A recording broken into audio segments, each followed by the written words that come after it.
Bien, entonces la ecuación que habíamos encontrado era esta. Esta es la ecuación. Y aquí tenemos algunas variables. Por ejemplo, ¿qué es lo que era n? N era la cantidad de moléculas. Cantidad de moléculas. Tenemos también variables como el R. Bueno, por lo general uno busca reportar el R cuadrado de la regresión. Y el R cuadrado, para que el modelo QSAR sea bueno, tiene que idealmente ser mayor a 0.8. Un buen QSAR tiene un R cuadrado superior a 0.8. ¿Qué es esto que sigue? S. La desviación estándar. La desviación estándar. Por tanto, ¿cuándo vamos a tener un residual? Habíamos dicho que un residual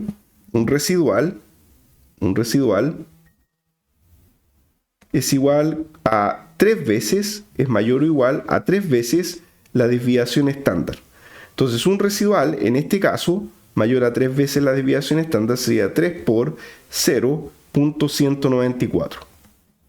Vamos a calcular cuánto es eso.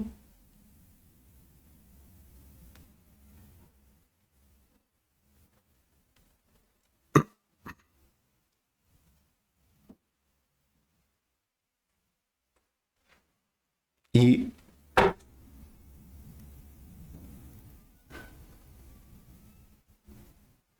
eso daría 0.582. 0.582 significa entonces que la diferencia entre la actividad biológica menos la actividad predicha, si da superior a este valor, hablamos de un residual. Entonces, volvamos a nuestra tabla, donde teníamos toda la información, y acá tenemos entonces la actividad observada menos la actividad calculada. Así se calcula un residual. Aquí está la información de qué era un residual. Un residual, o delta, es la actividad experimental menos la actividad predicha. Y esto tiene que ser menor a 3 veces la desviación estándar. Si da mayor, es un residual. Nótese que el criterio de 3 veces la desviación estándar, en este caso, fue más estricto que decir simplemente menor a 1, porque dio 0.582. ¿Dónde ven ustedes la mayor diferencia? La mayor desviación en la predicción. Son todas muy buenas predicciones. La primera igual tenía como casi 0. 0.4, claro, un poco menos. 0.3, 0.3. Ya, vamos a calcularle entonces a esa, porque las demás se ven bastante buenas, me parece. Tiene ¿Cuál? ese. Ah, 9.28 a 9.35. la, Está cercano, ¿no? 0.0. Claro, ese está cercano. Ese es el de 0.3, 0.53. Ya, ok. Entonces, este sería... Ese es 0.23 de vectorial. Claro, por ejemplo, ¿bien? Este de acá entonces le vamos a calcular el residual al compuesto 21. Entonces el residual sería actividad experimental, la actividad observada, 9.3. Menos la predicha sería menos 0.23. Exacto, va a dar negativo, menos 0.23. Y el de arriba era 82 menos 46. Bien, entonces vamos al de arriba también. 3.6 creo. Ya, gracias. 7. 3.6. Ya, gracias. 7.46 menos 7.82. Por si acaso, confirmemos rápidamente.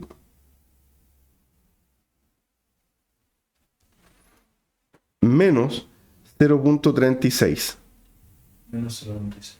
Ya, tenemos entonces estos dos valores de residuales, 0.36 negativo y menos 0.23.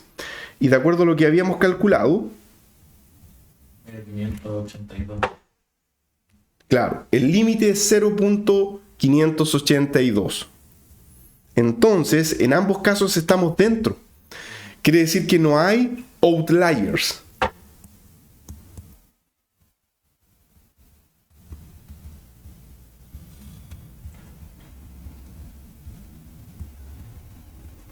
no hay outliers, no hay valores atípicos. Estamos dentro del margen. Todas las predicciones son buenas. Eso entonces hay que calcular siempre cuáles son los compuestos outliers, los compuestos que quedan fuera de la predictibilidad del modelo. Eso es un compuesto outlier. Hay otros métodos para detectar outliers, ya los vamos a ver cuando veamos la parte práctica de esto, que son los siguientes.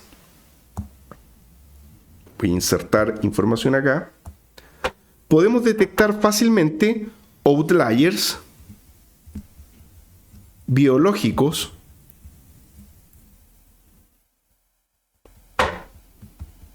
mediante lo que se llama un gráfico de Williams.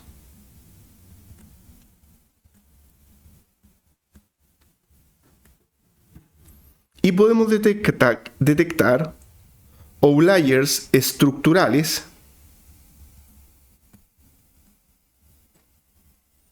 con lo que se llama el cálculo del índice de Tanimoto.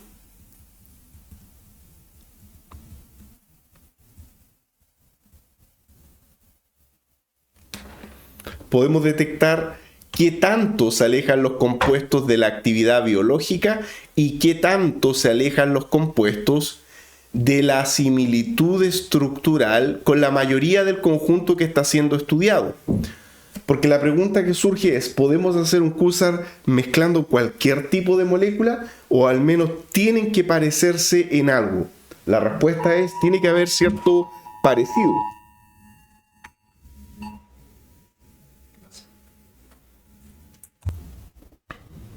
Ok, entonces volvamos acá a nuestros resultados y tenemos que finalmente aparece ahí otro valor, dice la F. Ese es el valor F de Fischer.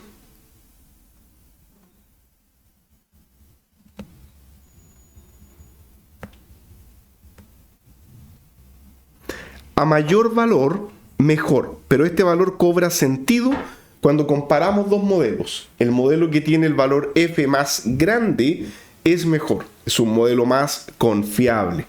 A mayor valor de F de Fischer, el modelo es más confiable. Y llegado a este punto, surge la pregunta, ¿son solamente esas todas las métricas que hay que calcular a un modelo QSAR? No, no son todas esas las métricas que le tenemos que calcular a un QSAR. Tenemos que calcular varias otras métricas que las vamos a ir viendo en el taller práctico. ¿Ok? Pregunta, ¿qué es esta tabla que está aquí abajo?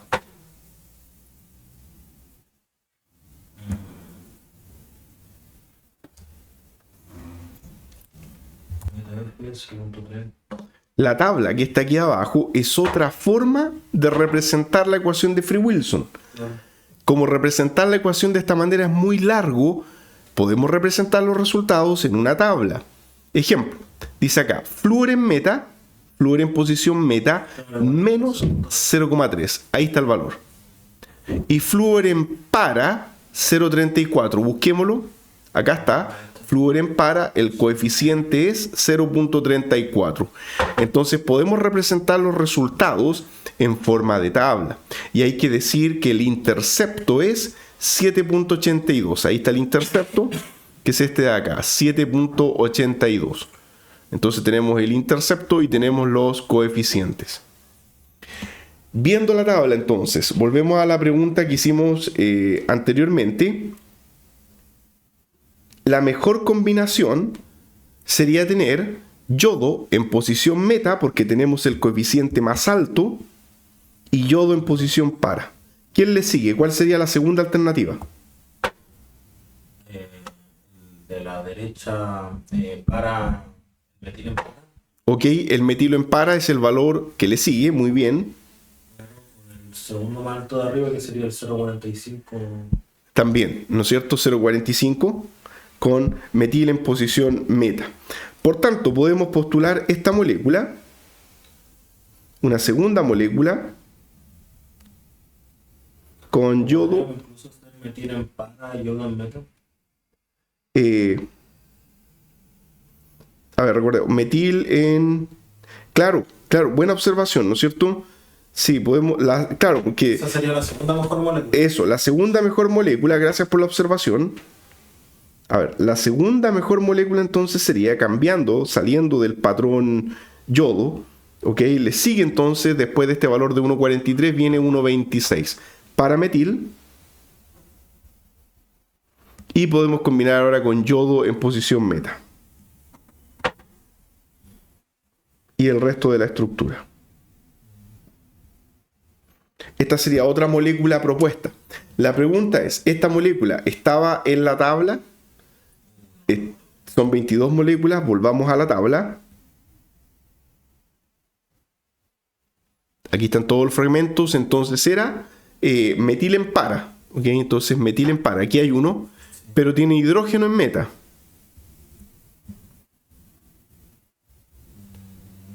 No está. No está porque ahí tengo metil-metil y bromo-metil. Entonces no existe. Estamos proponiendo una molécula nueva y por lo tanto le podemos predecir la actividad biológica I es igual al P y C50 sería igual a metil en posición para es 1,26. 1,26 y como existe se multiplica por 1 más yodo en meta, gracias, 0,58 existe 1, ¿okay? 0,58 por 1 más el intercepto es 7,82 más 7,82. Bien, rápidamente calculamos.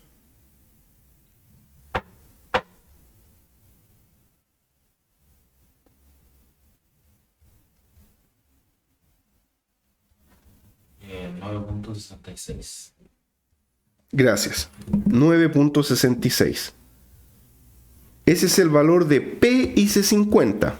Entonces vamos a pasar ahora a cuál sería el valor de IC50.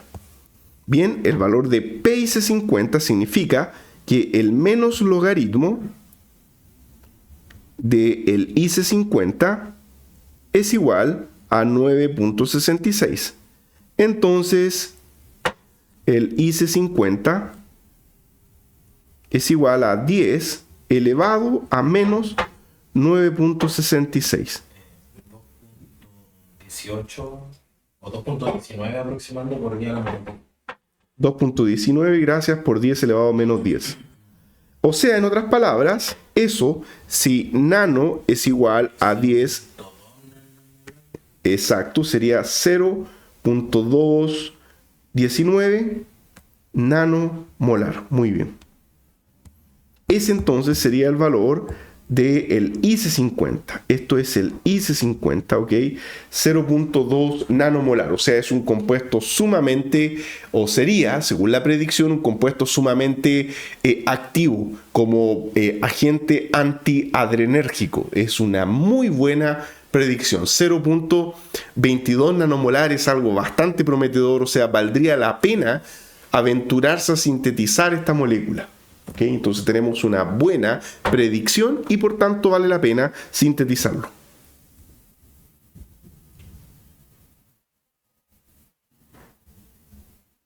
Bien, habiendo dicho esto, ahora vamos a introducirnos en las ecuaciones de Hanch y para eso tenemos que entender primero qué es el descriptor de Hammett. Ahí tenemos a Hammett, físico-químico orgánico de la época, uno de los fundadores de este concepto, el concepto de físico-química orgánica o, ¿no es cierto?, química física orgánica. Uno de los postulados de Hammett es que los efectos electrónicos, inductivos y de resonancia de un conjunto de sustituyentes en diferentes reacciones orgánicas deberían ser similares. Bien, vamos a aproximarnos al concepto de constante de Hammett y para eso vamos a estudiar la disociación del ácido benzoico. Bien, el ácido benzoico es un ácido que libera un protón en medio acuoso. Entonces, este es un proceso de ionización en medio acuoso. En medio acuoso, el ácido benzoico es capaz de entregar un protón al agua a 25 grados Celsius. ¿Cuándo el ácido es más ácido? Cuando en para o en meta tengo un electrodador o un electroatractor. ¿Cuándo el ácido es más ácido? ¿Con electroatractor o con electrodador? ¿En meta o en para? Piensen.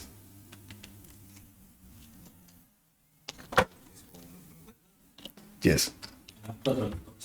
Exacto, con un electroatractor se incrementa la acidez, se ioniza más fácil y por lo tanto se vuelve más ácido, o sea, el valor de la constante sube o baja. El valor de la constante va a subir porque tenemos más producto que reactante. Bien, la constante para este proceso, si consideramos que estamos partiendo de un ácido que genera un protón y genera un A-, la constante del proceso es K igual protón por A- dividido por HA.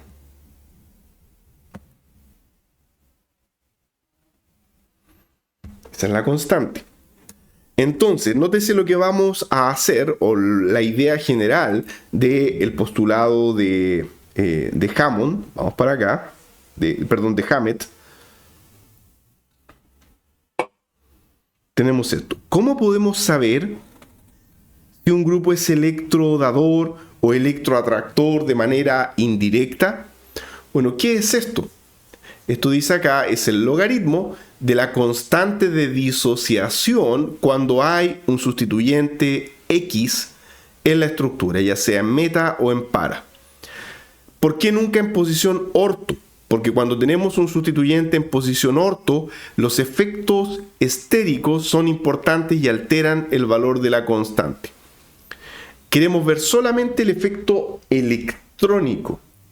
¿Qué es mejor? ¿Tener un atractor? Sí, porque un atractor aumenta la acidez, si es que eso es lo que estoy buscando. Entonces, ¿qué tanto aumenta la acidez? Lo podemos cuantificar con esta correlación matemática. Eso es lo que vamos a cuantificar. ¿Qué tanto aumenta la acidez cuando hay un grupo X? Logaritmo de la constante cuando hay un X dividido por la constante cuando no hay nada, o sea, cuando hay hidrógeno. Este es un valor constante, es la constante del ácido benzoico.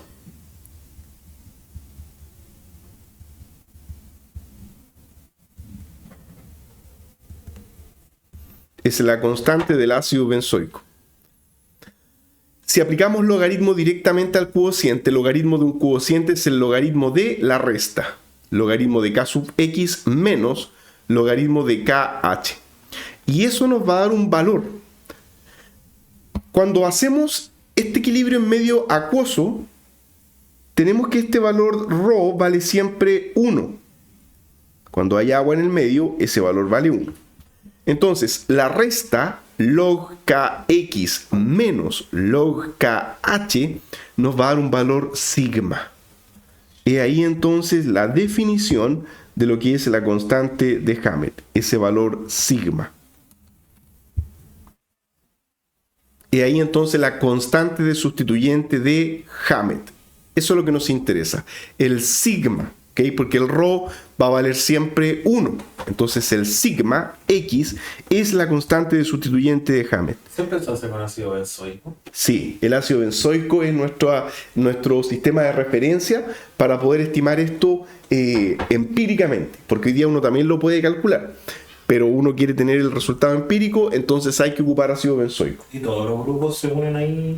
Claro, uno puede probar una infinidad de grupos conectados al ácido benzoico, en para y en meta. El valor va a ser diferente si el grupo está conectado en para o en meta. ¿Y existen grupos que no sea posible conectar químicamente ahí? Claro, grupos muy reactivos. Podría ser que si conectamos, por ejemplo, un grupo como un cloruro de ácido, eso sería difícil de medir con este método, claro, porque es muy reactivo, se va a descomponer en el agua. Así que hay grupos que no podrían conectarse. Bien, entonces, esta sería la definición de lo que es sigma. La resta entre el logaritmo de la constante cuando hay un X menos el logaritmo de la constante cuando no hay nada. Entonces, la pregunta es, Profe, ¿sí?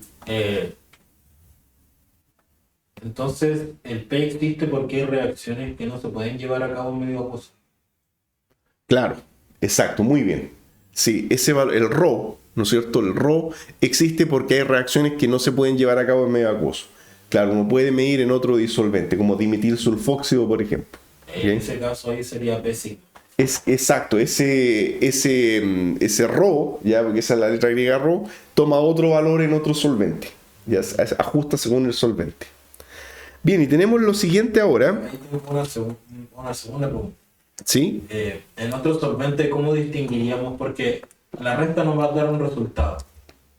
¿Cómo distinguimos qué parte de ese resultado es Rho y qué parte es sigma? Ah, porque los valores de Rho están tabulados. Claro. Sí, en la próxima sesión puedo traer valores tabulados que tengo en un libro para que ustedes vean que esto lo podemos graficar. O sea, si ustedes se dan cuenta, noten lo siguiente, miren. Esta ecuación, si nosotros la adaptamos un poco ya y movemos lo que tenemos acá, voy a mover, o sea, este log KH lo voy a arrojar para el otro lado. Y nótese lo siguiente, miren lo que pasa. Tendríamos log kx igual rho sigma más log kh. Esto que está acá es una ecuación del tipo I igual, X más. exacto, claro, a x más b. Entonces uno puede graficar este tipo de ecuaciones y cuando... La pendiente sería Rho y el X sería sigma. Exactamente. Entonces este x es sigma, muy bien. El y es log k sub x. Y cuando uno trabaja en agua, cuando... Exacto, la pendiente vale 1, tal cual. Los puntos dan ajustados acá a una recta, ¿no es cierto?, con una pendiente, con un Rho, en este caso, con un Rho igual 1. Cuando se trabaja en agua, siempre el gráfico da con una pendiente 1.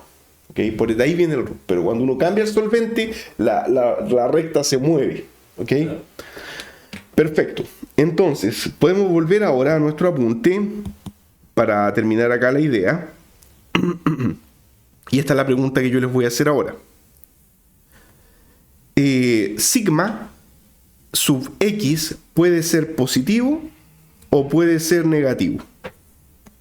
¿Qué significa en cada caso? Entonces, en base al razonamiento que acabamos de hacer, si es positivo, significa que el grupo X es electroatractor. El grupo X es electroatractor. Pero si es negativo, el grupo X es electrodonor o electrodador. Son cosas diferentes, electroatractor o electrodador. Entonces, ejemplo, ¿ya?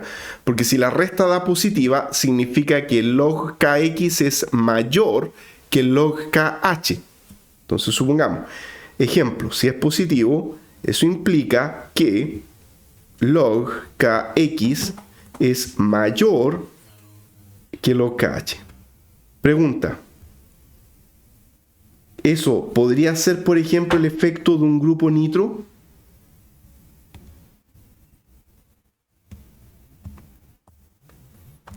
¿Es un grupo nitro conectado al benceno un electroatractor? Sí. Así que un grupo nitro podría ser el que cause este efecto. Un grupo nitro tiene un valor sigma positivo. Entonces la conclusión de esto es que el grupo nitro tiene un valor sigma positivo.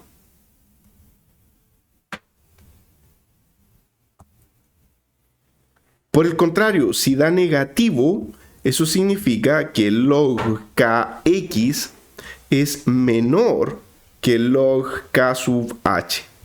Ejemplo, un grupo alcohol. Un grupo OH tiene un sigma negativo.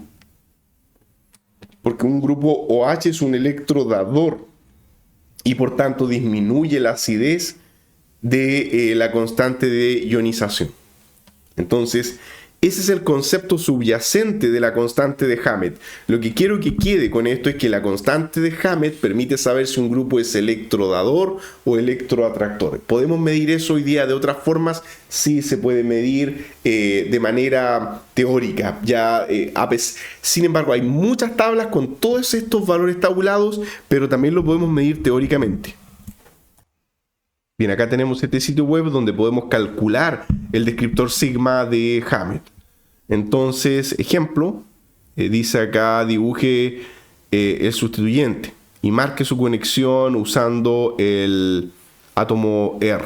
Luego presione calcular. Ok, entonces el sustituyente que nosotros queremos predecir era un grupo nitro. Entonces un grupo nitro tiene oxígeno, oxígeno, nitrógeno, y acá sería conectado al resto del ácido benzoico. Entonces al grupo nitro le vamos a calcular su propiedad. Acá está, sigma, positivo, en posición meta 0.77, en posición para 0.98 y da también un valor pi de Hansch que luego lo voy a explicar. Y la pregunta que surge es ¿por qué el valor sigma en posición para es mayor que el valor sigma en posición meta? Exacto. Sí, por la resonancia. Por resonancia es mejor atractor en posición para que en posición meta. Muy bien. Calculemos para el alcohol, que recién habíamos escrito. Si tenemos un alcohol, debería dar negativo. En meta da cercano a 0, o sea, no es muy significativo su aporte, pero en para es negativo, porque en para logra hacer resonancia con el carboxilato, incrementando su densidad electrónica, y en meta su valor es cercano a 0, o sea, prácticamente no hay aporte electrodador en meta porque la resonancia no está conjugada con el carbonilo en posición meta. Entonces, esa es la explicación ya de por qué tenemos distintos valores en meta y en para.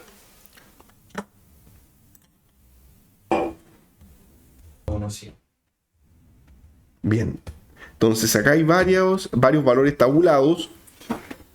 Ecuación de Hammett, acá tenemos el valor de sigma en posición para, sigma en posición meta, para distintos sustituyentes. Entonces ya sabemos lo que significa el signo. Si el valor es positivo, es un electroatractor.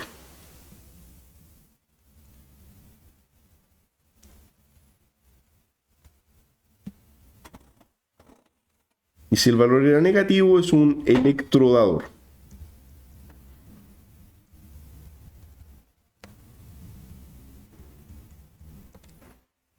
Bien, entonces, de acá, de esta tabla, veamos solamente el efecto en posición para. ¿Cuál es el grupo más electroatractor de la serie? Perfecto. Si vamos acá a los valores positivos, non significa hidrógeno, es la referencia cuando no hay sustituyente.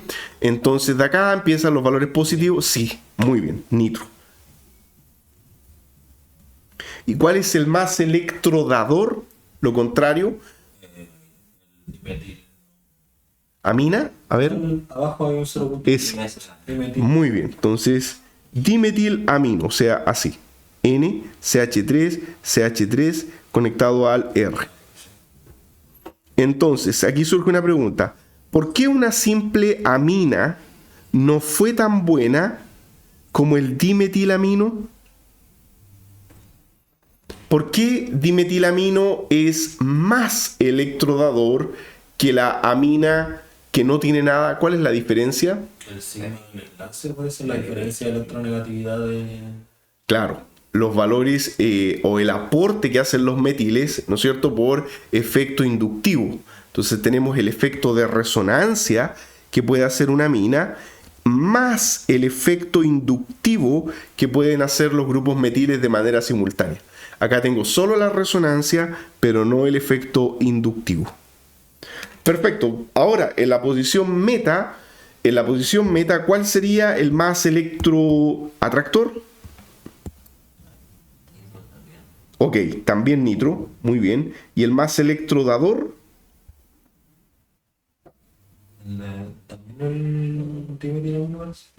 También, ¿sí? Perfecto. Ganan en las dos posiciones los mismos grupos, muy bien. ¿Okay? Entonces, hay cierta correlación en ese sentido. Entonces, de una tabla podemos obtener valores o los podemos sacar del sitio web que acabamos de ver o con RDKit, muy bien, ¿no es cierto?, o tirando algunas líneas de código en Python.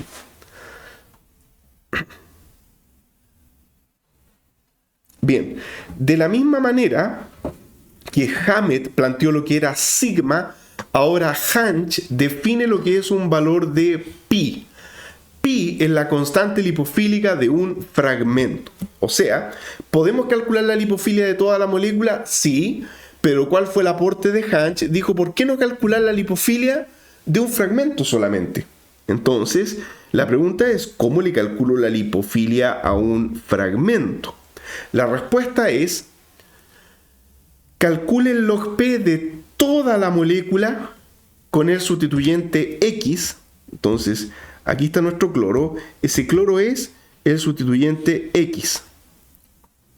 Calcule la lipofilia de toda la molécula menos la molécula cuando no tiene el sustituyente X, o sea, cuando hay hidrógeno. Esa diferencia entonces nos da pi, que sería la lipofilia de este fragmento. El aporte lipofílico de un fragmento. Muy interesante este concepto. Y aquí de nuevo surge la pregunta. ¿Qué pasa si esta diferencia es positiva? ¿Y qué pasa si es negativa? Siempre se hace convencer. Sí, como referencia, pero también se pueden ocupar cadenas alquílicas. O sea, uno puede tener el pi dependiendo del sistema al que le está midiendo, ¿ya? Hoy día hay tablas para todo, ¿ya? Así que Sí, estoy con... asumo que igual el pi cambia según dónde se está moviendo el... Exacto. Cambia y ahí vamos a ver un ejemplo concreto en que yo les voy a preguntar por qué cambia, ¿ya? Miren. Pregunta, si el pi es positivo, significa que esto, entonces, si pi es positivo, eso implica que log px es mayor que log p cuando no hay nada. Entonces, ¿el sustituyente aporta o resta lipofilia? Muy bien. Un pi positivo significa que el fragmento es lipofílico.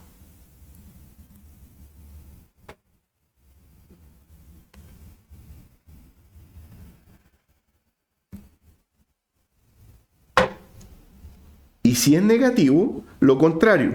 El fragmento es hidrofílico.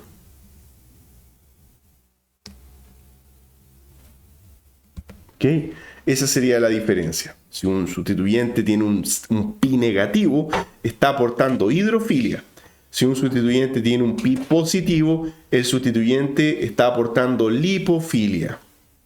Muy bien. Con eso entonces en mente, pregunta. Nótese acá en la tabla, dice, grupo, sustituyente, ¿no es cierto?, con su valor pi, pero sustituyente conectado a un sistema alifático. Y acá sustituyente conectado, pero a un sistema aromático. Entonces, hay cierta correlación, ya salvo algunas excepciones que ahí se van a preguntar, pero hay cierta correlación. Entonces, en términos generales, en el caso de los sustituyentes conectados al sistema alifático, ¿cuál es el que aporta más lipofilia? 1.68 el terbutilo es eso, ¿no? Ya bien, voy a ver, el que aporta más lipofilia, 1.68, sí, el más positivo, ¿es ese? Sí. Ok, entonces terbutilo es uno de los grupos que más lipofilia aporta. ¿Y terbutilo aporta la misma lipofilia en aromático? La misma, 1.68. Y es el más lipofílico. Entonces, un grupo terbutilo aporta mucha lipofilia, aporta más lipofilia que un halógeno. ¿Cuál aporta más? Flúor, cloro, bromo. Bromo aporta más, 0,6 y 0,86 en un sistema aromático. ¿Ok? Y entonces aquí tengo algunas preguntas, pero al revés. ¿Cuál es el que aporta más hidrofilia? Perfecto. Entonces el más negativo ya sería el alcohol. Muy bien, OH es el que más hidrofilia aporta, más solubilidad en agua. ¿Okay? Entonces podemos jugar ahora con la lipofilia cambiando los fragmentos en posiciones particulares. Y aquí hay dos preguntas. ¿Por qué cuando hay un grupo metoxi tenemos esta variación? Ahora, desde el punto de vista bien purista, cuando algo está cercano a cero, esto significa que es un aporte bastante despreciable en realidad, ¿ok? Es un aporte cercano a cero. Pero merece la pena dar una pequeña explicación por qué ocurre esto. ¿Por qué el metoxi, cuando estamos conectados a un sistema alifático, tiene un gran aporte lipofílico, el cual se reduce prácticamente a cero cuando estamos en un sistema aromático? El oxígeno es electro... O sea, atrae... ¿Ya? ¿Cómo? Sí, por ahí va la cosa. ¿Ya? ¿Qué es lo que pasa? Que cuando... La densidad pi del anillo aromático... A ver, un poco más simple, miren, cuando uno tiene un sistema alifático, el grupo metoxi, como todo éter, aporta lipofilia. Los éteres aportan siempre lipofilia. El oxígeno de un éter es bastante lipofílico, ya lo hemos explicado en clases pasadas. Pero hay una variación cuando se conecta a un benceno. Su valor pi tiende ahora a 0 porque se puede polarizar más por resonancia. Entonces, si se polariza más, ese oxígeno va a quedar un poco más delta positivo. Entonces, va a tener una mayor polarización y por eso que su valor pi tiende a 0. ¿Ok? Porque se contrasta el tener un carbono más en la estructura con la polarización extra que esto añade al anillo de benceno. Por otra parte, segunda pregunta. Con esto vamos a ir terminando la sesión. Ese ejemplo de ahí, el flúor. Recuerden que esto de acá arriba es alifático. Entonces, esto sería alifático. Cuando tengo una cadena alifática. ¿Ok? ¿Por qué flúor? Cuando está en una cadena alifática da un valor negativo, pero cuando está en un sistema aromático da un valor positivo. Y ahí son bastante opuestos. La resonancia que el flúor puede hacer es mala. El flúor es un mal agente resonante. Muy pobre la resonancia del flúor porque el flúor es muy electronegativo. La diferencia está en que acá tenemos un carbono sp3 y acá un carbono sp2. La electronegatividad de un carbono sp2 es mayor que la electronegatividad de un carbono sp3. Por tanto, pregunta, ¿dónde el sistema se polariza más?